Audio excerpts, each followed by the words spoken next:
Today I am going to teach accountancy for PUC second year.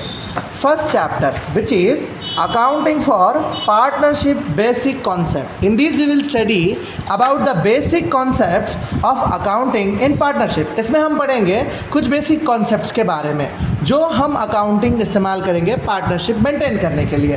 तो पहले आपको पता होना चाहिए पार्टनरशिप का मतलब होता है relationship between to person or who have agreed to share profit of the business carried on by all or any of them acting for all.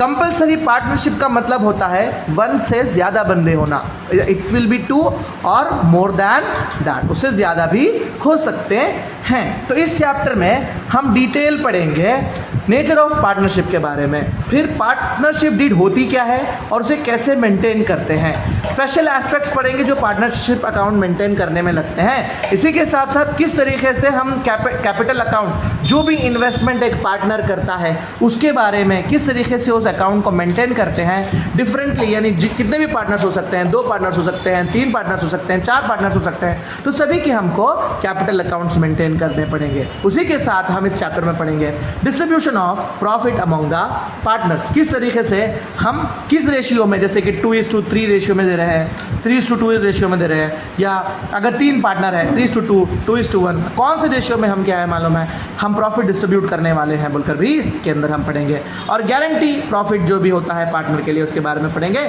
और कुछ एडजस्टमेंट्स और हम किस तरीके से फाइनल अकाउंट मेंटेन करते हैं. Let's recall about types of business organisation. Okay, in our last class in PUC first year business study second chapter we have studied about forms of business organization, in which we have firstly studied about sole proprietor concern. Sole proprietor concern means the one person who is carrying out the business. सिर्फ एक बंदा business चलाता है और यही responsible होता है profit और लॉस के लिए. इसे किसी की परमिशन की जरूरत है क्या?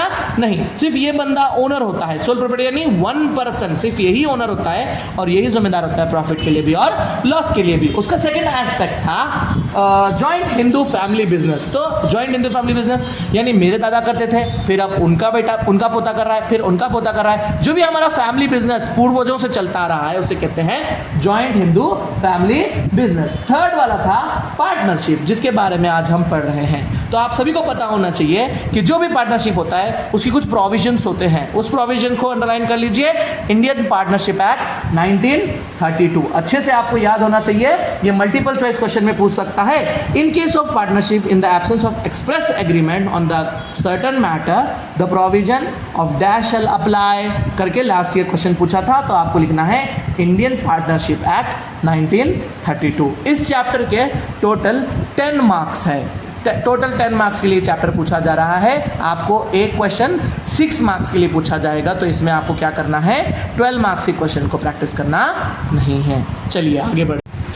Next we will study about the first topic that is nature of partnership. तो पार्टनरशिप का नेचर क्या होता है पहले मैं आपको बता चुका हूं. अगर पार्टनरशिप करना है देन वी नीड 2 और मोर पर्सन्स, 2 या फिर 2 से ज़्यादा लोग चाहिए ताकि वो एक बिजनेस को सेटअप कर सकें और वो डिसाइड कर सकें कि वो कितना प्रॉफिट और कितना लॉस बेयर करने वाले हैं. और ये सब किसके हिसाब से होता है according to section 4 of Indian partnership act 1932 जो डिफाइन करता है partnership as a relationship between two who have agreed to share a profit और business carried on by all और any of them acting for all. ये complete definition है partnership का जो 2 marks के लिए आपको पूछ सकता है. इसे हाईलाइट कर लें.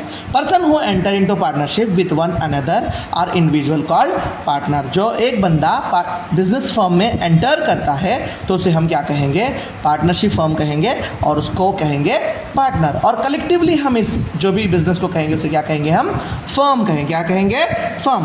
फर्म जो वर्ड है ये पार्टनरशिप के लिए ही इस्तेमाल किया जाता है जिसे हम पार्टनरशिप फर्म कहते हैं. और इसके लिए सबसे इंपॉर्टेंट चीज़ जो है जो एसेंशियल फीचर्स है वो तो आपको पता ही है 2 और मोर पर्सन. इसी के साथ साथ दोनों के बीच में कुछ एग्रीमेंट होना चाहिए ताकि वो बंदा आगे बदल ना पाए. जो भी बातचीत हुई है उनकी, जो भी वो प्रॉफिट शेयर करना चाह रहे हैं, जो भी वो लॉस शेयर करना चाह चाह रहे हैं, इक्वल वे में शेयर करना चाह रहे हैं, इक्वल वे में इन्वेस्टमेंट करें, जो भी हो, it must be a return agreement, वो रिटर्न एग्रीमेंट होना चाहिए। इसी के साथ साथ अगर आप पार्टनरशिप करें तो आपको एग्रीमेंट करने के बाद में कोई बिजनेस तो डिसाइड करना पड़ेगा ना भाई कि कौन सा बिजनेस तुम चलाने वाले हो। तो पहले तुम क्या करो, एक बिजनेस सोच लो, यानी तुम ये पार्टनर ये करने वाले हो, कोई ऐसा बिजनेस करने वाले हो, ऐसा बिजनेस करने वाले हो, पहले आप बिजनेस सोच लो, उसके साथ वो लीगल होना चाहिए, गवर्नमेंट के अंदर रजिस्टर्ड होना चाहिए, तभी क्या है मालूम उसकी लीगैलिटी मिलेगी, तभी उसका एग्रीमेंट बनेगा, वरना कहाँ से आप कभी आगे लीगल एक्शन ले सकेंगे, क्या नहीं। उसी के साथ म्यूचुअल एजेंसी होनी चाहिए। म्यूचुअल एजेंसी में क्या होता है, सारे पार्टनर मिलकर कुछ ना कुछ काम करते ही रहते हैं, ठीक है। उसके बाद जो लास्ट होता है, हम कुछ अगर प्रॉफिट कमाते हैं हमारे बिजनेस से, then what is the sharing ratio, क्या रेशियो के हिसाब से आप पैसा बांट रहे हो, यानी किस चीज़ पे जो एग्रीमेंट आपने तय किया है उस एग्रीमेंट में आपको लिखना है कि व्हाट इज़ योर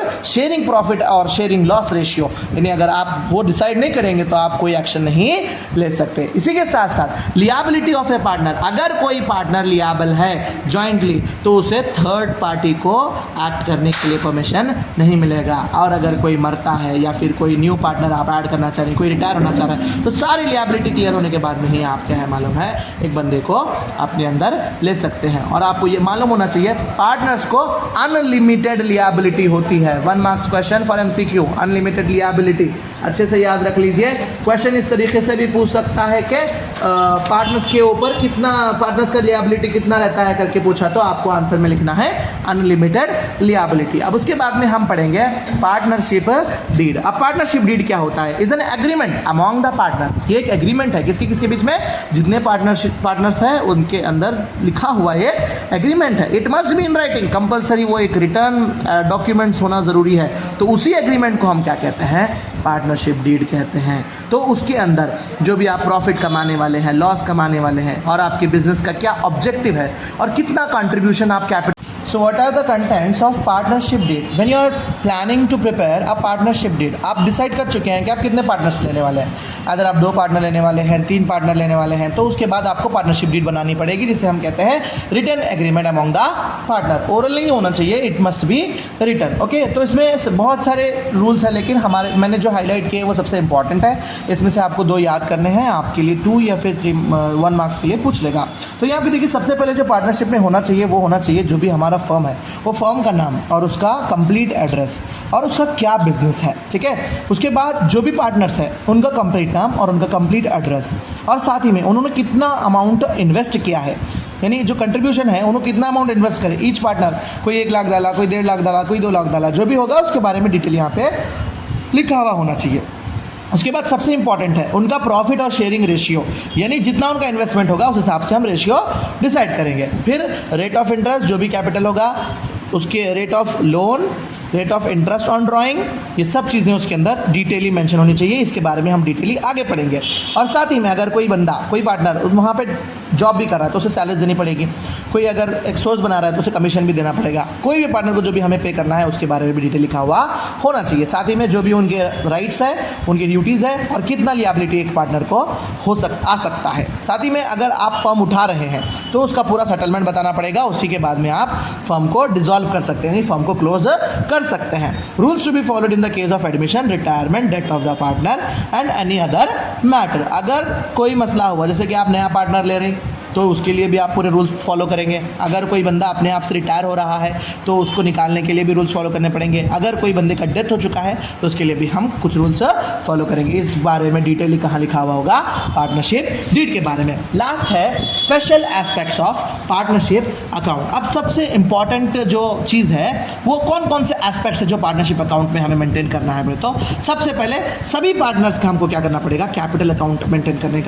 करना पड़ेगा, क्योंकि किसका कैपिटल कितना है कैपिटल अकाउंट में ही हमें पता चलेगा। साथ ही में इसी अकाउंट में हमें पता चलेगा कि कितना अमाउंट हम प्रॉफिट और लॉस डिस्ट्रीब्यूट कर रहे हैं। और अगर कोई गलत अप्रोप्रिएट्स फॉलो हो गए प्रॉफिट्स में तो हम उसे एडजस्ट कर सकते हैं यहाँ पे। फिर उसके बाद में अगर नहीं समझ में आया तो हम इसे रिकॉन्स्टिट्यूशन कर सकते हैं, फिर से हम पार्टनरशिप फर्म को बना सकते हैं, या फिर आप अगर डिसॉल्व करना चाह रहे हैं तो भी हमको पार्टनरशिप अकाउंट मेंटेन करना पड़ेगा। इसके बारे में हम डिटेल में नेक्स्ट वीडियो में पढ़ेंगे। Thank you.